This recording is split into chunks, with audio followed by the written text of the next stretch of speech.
Então, pessoal, boa noite.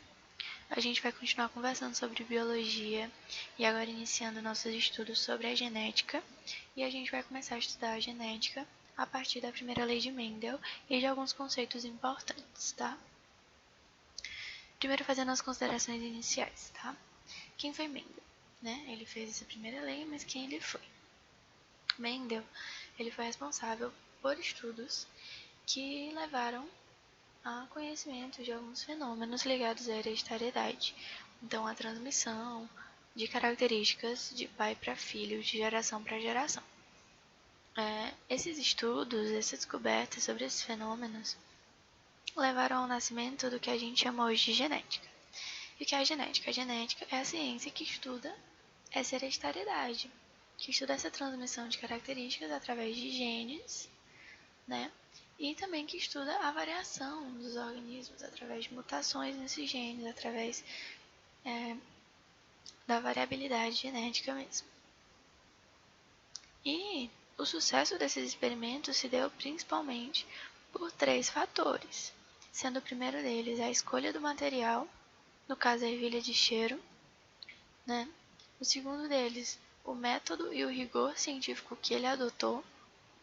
Então, ele tinha um método que ele usava em todas as fases e ele seguia rigorosamente isso. E esse rigor científico, ele tem extrema relação com o terceiro pilar, que foi o uso da matemática nessas pesquisas.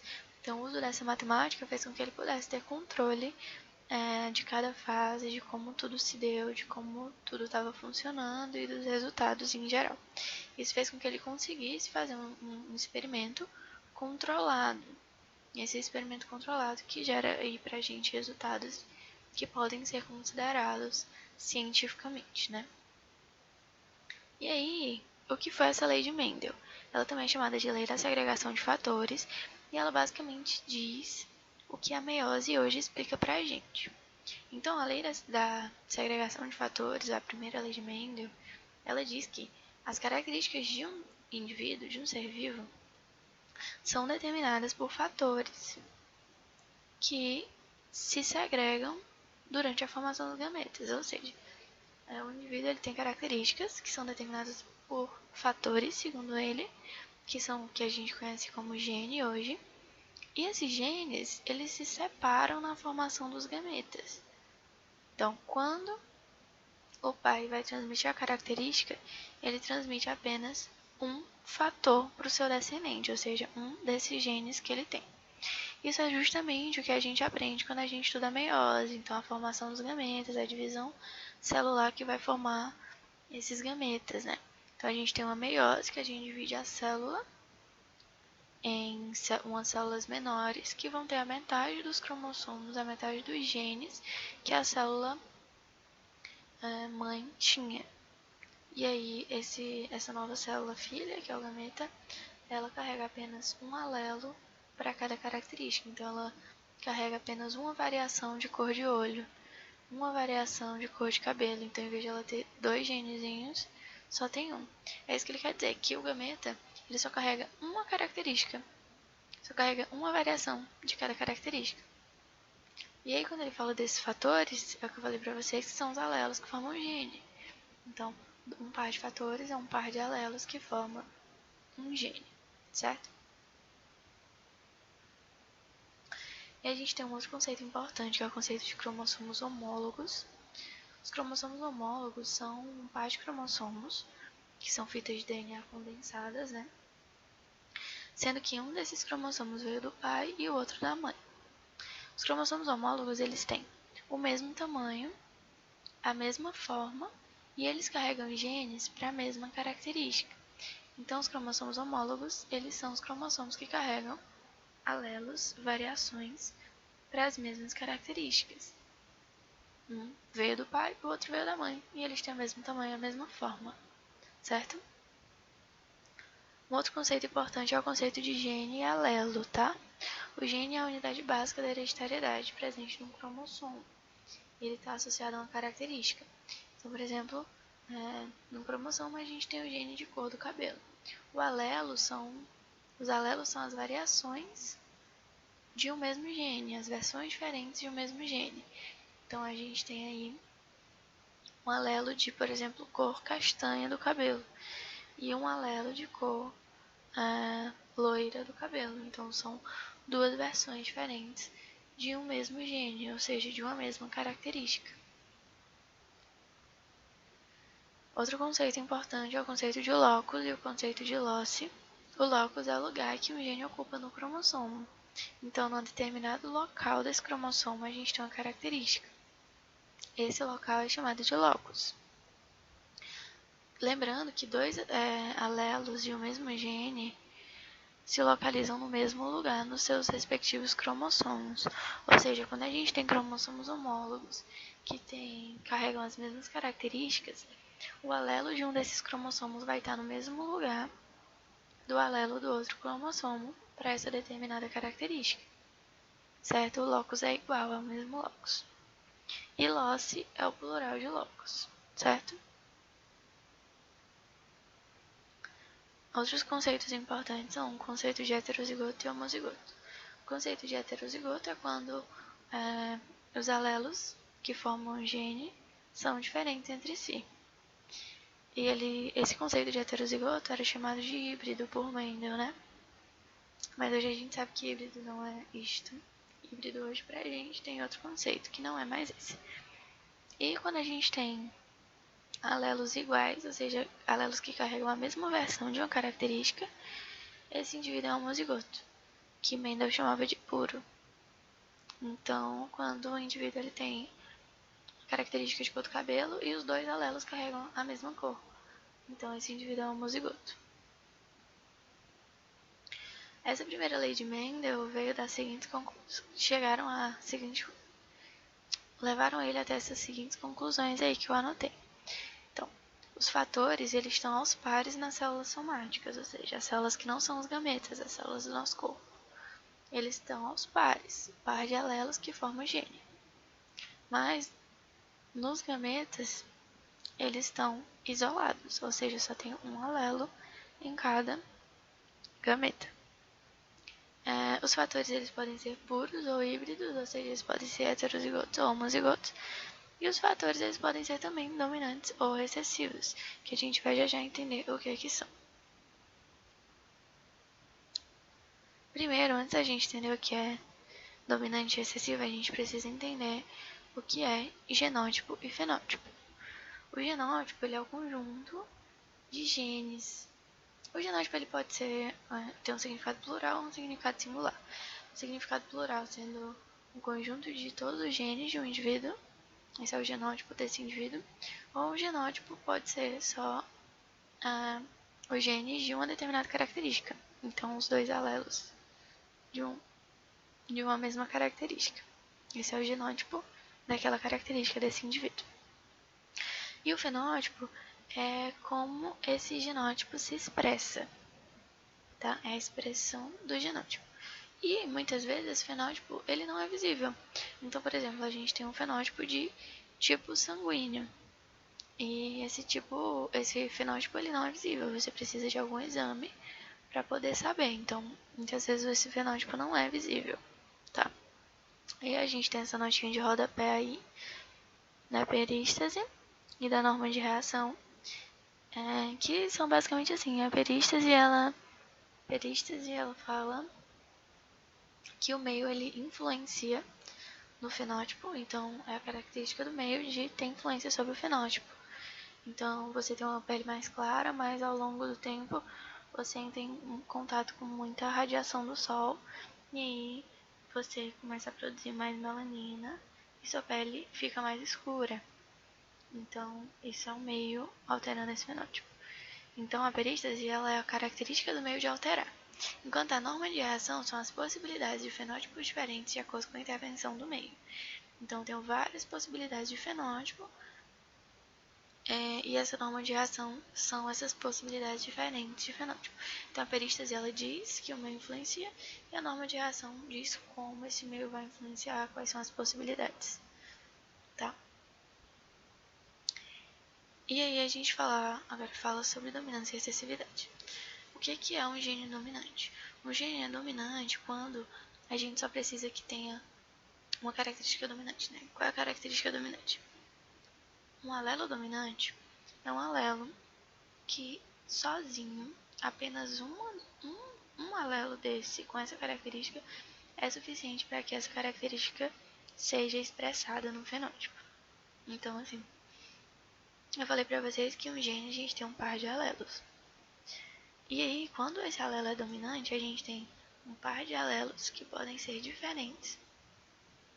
E a presença de um alelo só com essa característica dominante é suficiente para que o fenótipo seja dessa característica. Então, eu tenho um par de alelos de cor do olho, sendo que eu tenho um alelo de cor de olho azul e um alelo de cor de olho castanho, e o fenótipo se expressa com a cor castanha.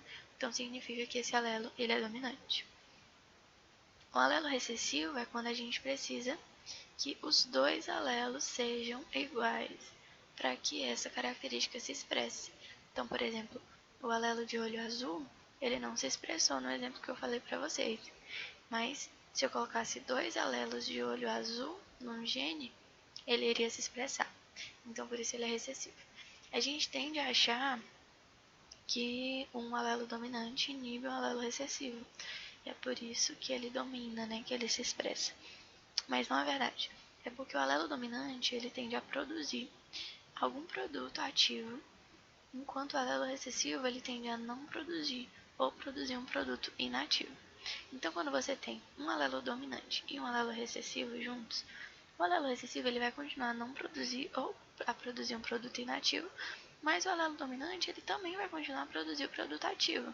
Então, no fim das contas, você vai ter a presença daquele produto ativo de qualquer forma, mesmo o alelo recessivo não produzindo. Então, aquela expressão da falta daquele produto, que seria a expressão do alelo recessivo, não vai acontecer, porque você tem o gene dominante produzindo. Então, você só vai ter essa expressividade do gene recessivo quando os dois genes são recessivos, os dois alelos são recessivos, porque aí não vai ter produção de jeito nenhum daquele produto ativo, certo?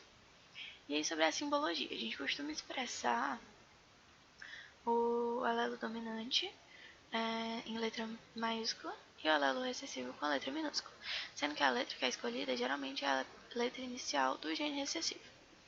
A letra maiúscula geralmente vem primeiro, e em caso de codominância ou dominância incompleta, que a gente vai ver já já, os dois genes são representados com letras maiúsculas, tá? E lembrando que a dominância de uma característica não define a frequência com a qual ela aparece. Alguns genes dominantes têm pouquíssima frequência. Isso tem relação com seleção natural e não com a dominância. Então, se o meu, ele se um determinado ser vivo que tem uma característica dominante de uma cor da pele X ou Y não se adapta bem a um determinado ambiente por causa dessa cor da pele, a seleção natural vai fazer com que as pessoas com essa característica não se reproduzam tanto e esse gene vai ser menos expressivo, vai ser menos frequente. Então não tem a ver com dominância, tem a ver com a adaptação da característica a um ambiente. Então a gente tem alguns genes dominantes que têm pouquíssima frequência, enquanto o gene recessivo tem bem mais frequência. Alguns outros conceitos importantes: fenocópia, penetrância e expressividade. A fenocópia caracteriza, né, um fenótipo que é induzido por condições ambientais, mas que se parece com outro que foi determinado geneticamente. Então, por exemplo, você tem uma pessoa que tem diabetes tipo 1, ou seja, ela não produz insulina, e você injeta insulina nela. Então, essa pessoa vai ter um fenótipo que foi induzido por algo ambiental, né? Então, a gente teve essa introdução artificial da insulina, mas que agora tem um fenótipo que se assemelha a uma pessoa que tem a produção natural e genética de insulina, que é ter a presença dessa insulina no corpo, certo? A penetrância, ela é a porcentagem de genes que se expressam como deveriam. Então, por exemplo, eu tenho um gene dominante e um gene recessivo, se espera que a característica dominante se expresse no fenótipo. E aí, essa penetrância é a quantidade de vezes que isso acontece, que o que é esperado que se expresse, se expressa. Nem sempre isso acontece, entendeu? Às vezes o gene dominante não se expressa. Às vezes as coisas não acontecem como deveriam. Às vezes isso acontece por influência de algum outro par de alelo, de alguma outra parte do gene. às vezes acaba não saindo como se esperava. E a expressividade é a intensidade com a qual o gene se manifesta. Então, às vezes o gene se manifesta muito intensamente em todo o corpo ou muito forte, e às vezes não, se expressa numa pequena parte do corpo, ou se expressa levemente, com pouca expressividade, né? A expressividade é essa intensidade de expressão do gene. Essa aula ela tem muitos conceitos, mas que são conceitos importantes que vocês precisam saber. Então, peço que vocês retornem aqui, deem uma revisada e tudo mais, tá? As características, elas podem ser hereditárias, congênitas ou adquiridas. As hereditárias são aquelas que são determinadas por ação dos genes, que passam de pai para filho. Mas nem toda característica genética é hereditária. Se uma determinada característica genética ela só se manifesta em células somáticas, ou seja, nas células do corpo humano que não são gaméticas, não se manifesta nos gametas, essa característica não vai ser transmitida para a próxima geração, então não é uma característica hereditária. Só é característica hereditária se atingirem os gametas, tá? As características congênitas, as doenças congênitas, são as que se expressam desde o momento do nascimento, tá? Então, desde o momento do nascimento, você tem aquela característica, seja adquirida ou não, seja hereditária, seja adquirida, independente da causa, se expressar desde o nascimento, ela é congênita. E o que é uma doença adquirida é aquela que foi promovida só por fatores ambientais. Não tem nenhum fator genético. E quando a gente fala em fatores ambientais, a gente fala de citoplasma, a gente fala de parte intracorpórea e extracorpórea. Então a gente não está falando só do que tem fora do corpo, mas do que tem fora do material genético. Tudo que está fora do material genético é meio, tá?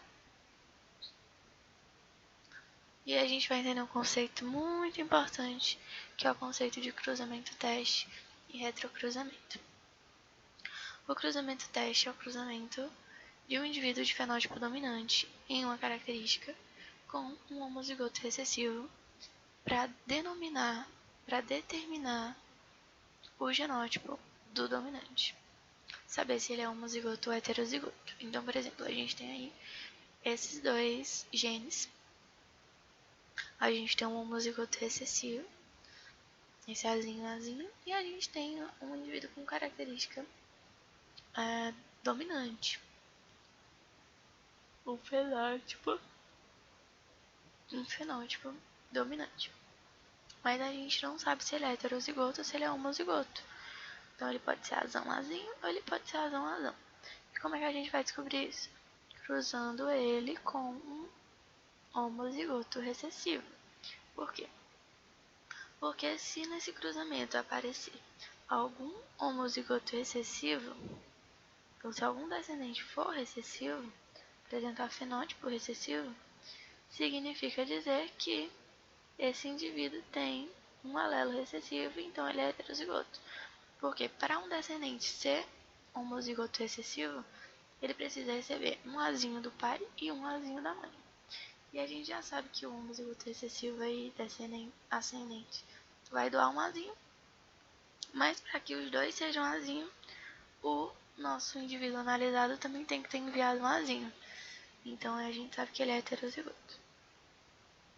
Caso isso não aconteça, a gente sabe que ele é homozigoto. Então a gente tem as duas possibilidades. Aí no caso dele ser homozigoto, então não vai aparecer nenhum descendente com característica recessiva, fenótipo recessivo. Mas se ele for heterozigoto, a gente tem um aparecimento de 50% dos descendentes com fenótipo recessivo. E aí sobre o retrocruzamento. O retrocruzamento é o cruzamento de descendente com ascendente. Então você pega um que foi pai, né, entre aspas, com um filho. E esse retrocruzamento ele pode ser um cruzamento teste se o ascendente se o ascendente com fenótipo dominante for cruzado com o descendente de fenótipo recessivo.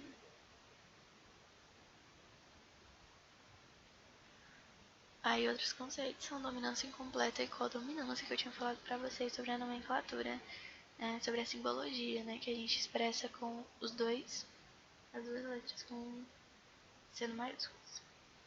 Então, o que é a codominância?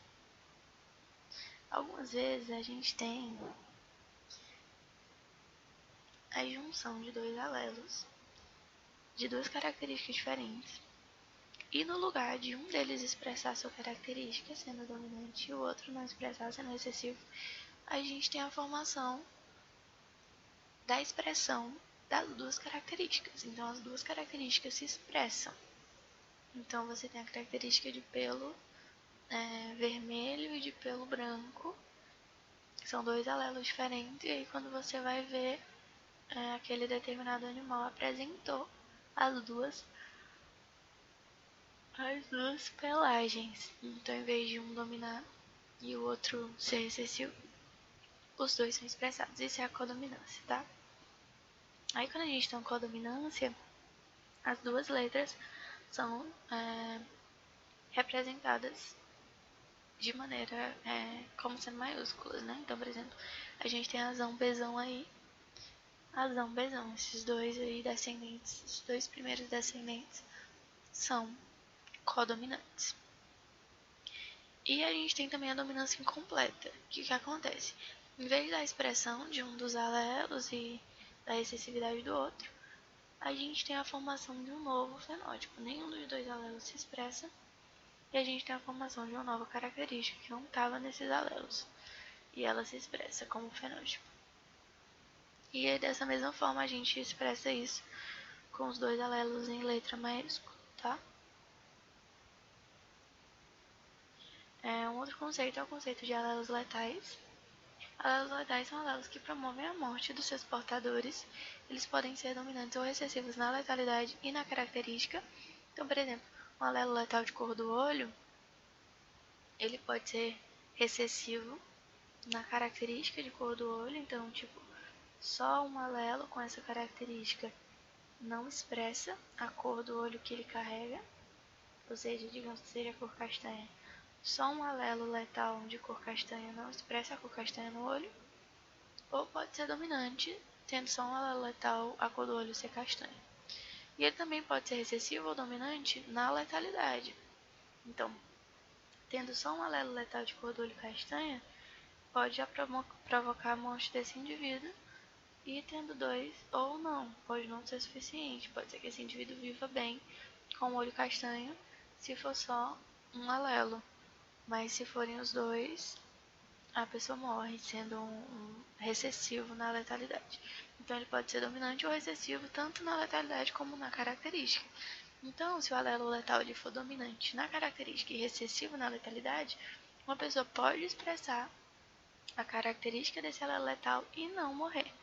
Então, ele é recessivo na letalidade, então tem que ter os dois alelos para a pessoa morrer, mas ele é dominante na característica, então só precisa ter um alelo para expressar essa característica.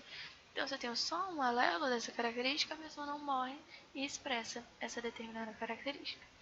E lembrando que esses alelos letais, eles podem ser letais em diferentes fases da vida desse indivíduo. Pode ser antes do desenvolvimento embrionário, durante o desenvolvimento embrionário, logo após o nascimento, ou até na fase adulta, entre 20 e 50 anos. Não tem limite de idade, depende do gene.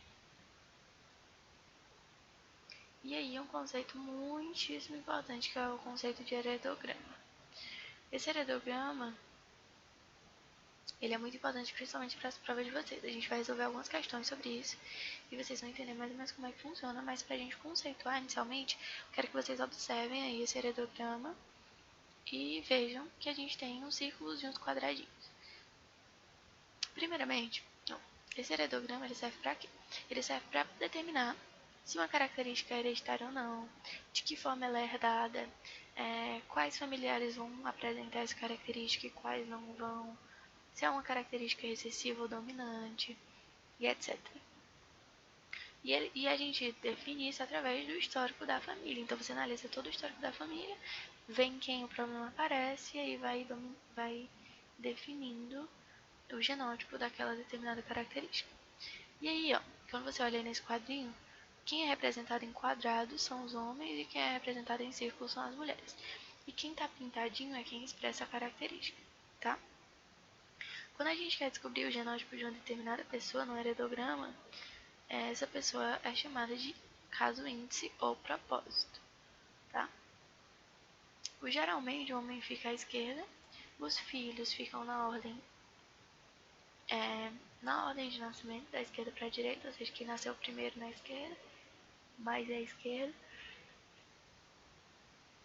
e quem nasceu por último mais à direita. Cada geração é indicada por um algarismo romano, ou seja, a geração lá de cima seria a 1, que é um izinho, a segunda fileirinha todinha seria 2, a terceira fileirinha seria 3 em algarismo romano, e a última seria 4 em algarismo romano, que é o IV, né? Cada indivíduo numa geração é indicado por algarismo arábico, ou seja, os nossos números normais. Então a gente tem a primeira geração, que seria o izinho lá em cima, que tem um quadrado, um círculo, e a gente iria numerar 1, 2, 3, 4. E aí na fila abaixo, que seria a geração 2, em algarismo romano, seria II, a gente também ia numerar a partir do quadradinho até o círculo 1, 2, 3, 4, 5, 6, 7. E assim por diante. Ou a gente também pode simplesmente enumerar todos, como está aí nesse caso, com os nossos algarismos arábicos, da esquerda para a direita e de cima para baixo. Certo? Essa foi uma aula muito conceitual, então eu espero que vocês revisem esses conceitos, voltem várias vezes. A gente vai resolver os exercícios, então vai ajudar a fixar. Mas é muito importante que vocês entendam esses conceitos iniciais para que a gente consiga se aprofundar na genética, que é um conteúdo muito, muito, muito importante para a prova de vocês, tá bom? E é isso, até a próxima aula. Beijos!